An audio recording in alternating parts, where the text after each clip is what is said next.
I do think that most Singaporeans and people in Singapore should be screening themselves at least once a year. But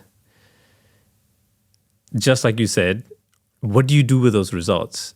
What is the difference between bad and good? Is it just 1 point? And what does that look like? So what are you supposed to do if you're just 1% point below what's bad? Are you just supposed to, yeah, it's fine, just go back home, continue doing what you're doing? You need more doctors that actually push you and say, look, it's been getting worse for the last few years.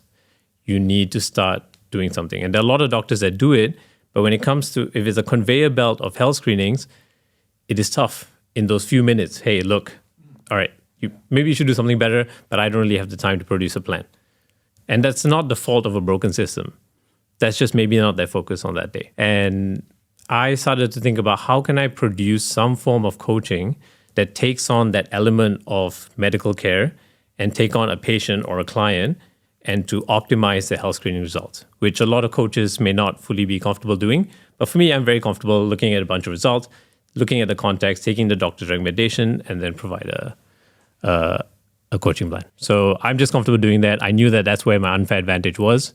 And I decided, all right, this is what I want to do initially. And that's how I was writing about. That's what I was writing about on LinkedIn. How to optimize.